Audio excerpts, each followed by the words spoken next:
Assalamualaikum warahmatullahi wabarakatuh. Salam sejahtera bagi kita semuanya. Om Swastiastu. Salam kebajikan, namo buddhaya, rahayu, rahayu, rahayu.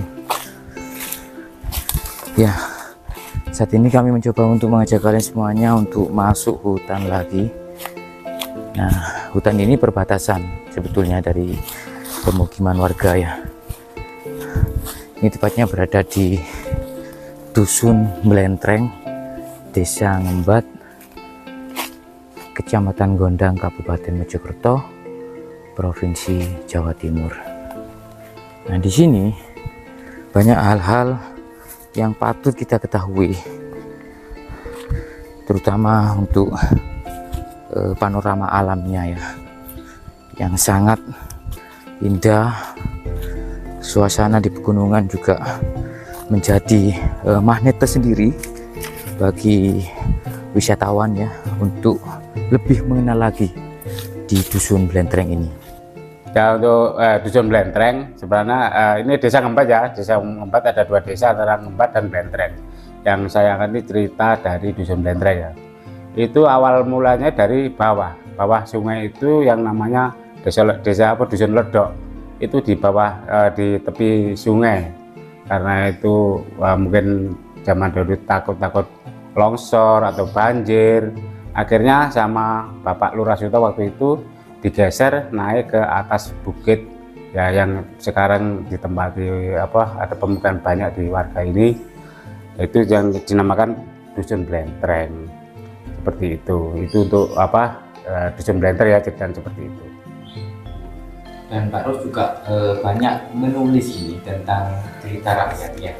Nah, seperti yang di tangan Pak Ros saat ini adalah tulisan Pak Ros sendiri ya. Iya. Sengaja ditulis begitu. Dari apa itu Pak Ros sumbernya, Pak Ros? Ya, ini sumbernya waktu itu Bapak Bupati Pak Ahmadi ya, salah ya. Pak Ahmadi itu desa disuruh bikin rupa-rupa bumi, maksudnya seperti itu. Nah, akhirnya saya sama Pak Kades suruh bikin cerita-cerita rakyat, menggali cerita rakyat dari masyarakat itu.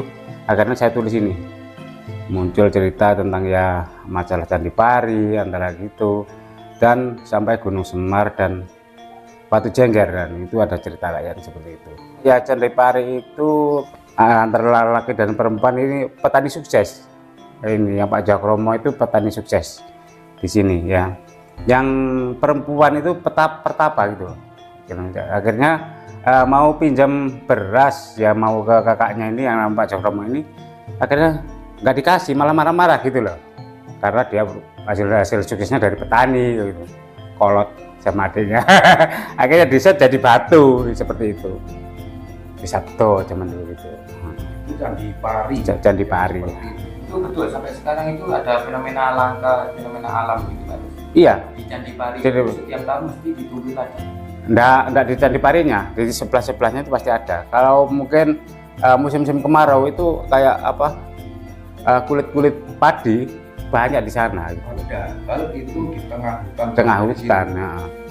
Terus waktu itu pernah, waktu Pak Camat Jartohaya sama Pak Iwan tuh ke arah candi sana, waktu survei masih gembar-gembarnya ramai membicarakan masalah candi. Itu pernah survei ke sana, ternyata sebelahnya itu ada longsoran. Itu pas ditumbuhi padi semua. Longsor itu. Sebelahnya candi persis. Ada longsoran itu tumbuh padi. Seperti itu. Makanya saya berniat dan untuk mengangkat cerita rakyat. Boleh diperkenalkan, katanya Pak Ros ini juga punya channel YouTube. Oh iya. Terus nama channelnya apa, Pak Ros? Blentreng Channel, Blentreng Channel ya. Dusun Blentreng ini berada di lereng Gunung Anjas-Moro. Nah, untuk tanaman apapun di sini cukup subur ya ketika ditanam di tanah Dusun Blentreng ini. Seperti duren, semuanya ya, kacang dan apapun subur. Nah, ini lagi metik apa ini namanya, Yukti? Kokak ya. Kokak atau takoka. tanpa kita tanam kita dapat tanaman bermanfaat atau sayuran bermanfaat di sekitar kita. Untuk cara masaknya gimana, Yuti? Kalau banyaknya orang ini dibuat lalap, Mas. Dibuat lalap mentah, tapi kalau saya nggak suka ini. Bisa digoreng, dibuat sambal sama klotok atau dikotok sama tahu tempe. Ini enak, mantap sama teri. Aku nggak reka melecer. Enak ini, Mas. Cuman kalau buat lalap mentah itu yang suka enak, tapi aku nggak suka kalau mentah. Ini aromanya kayak terong, persis terong. Cuman lebih enak ini. Terus di sekitar Yuti untuk saat ini selain koka itu tadi bisa nggak, ada nggak Banyak. tanaman yang bisa dikonsumsi? Bukan dikonsumsi tapi tumbuhan atau tanaman bermanfaat, Mas. Contoh, Nah, ini. contoh. Ini namanya pecut kuda ini.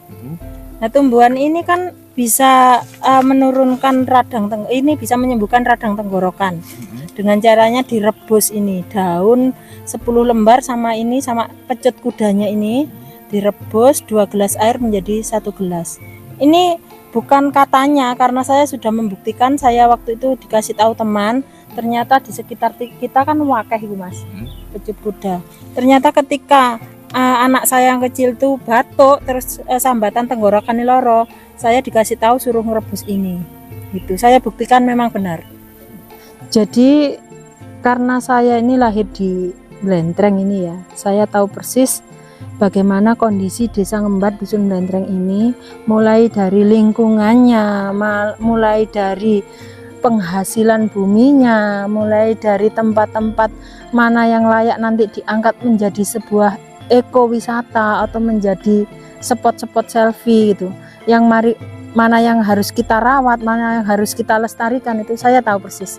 Ya, jadi saya menceritakan Dusun Blentreng ini ada beberapa titik yang layak untuk diramaikan di publik atau menjadi wisata atau menjadi kunjungan orang-orang yang mungkin di kota-kota sana penat. Ini layak dikunjungi Dusun Blentreng ini karena banyak wilayah-wilayah bagus, pemandangan-pemandangan yang indah untuk spot selfie. Contohnya itu adalah sebuah lokasi yang mana mau dijadikan tempat wisata, tapi sampai saat ini belum terrealisasi karena ya mungkin macet lah atau bisa dibilang mangkrak.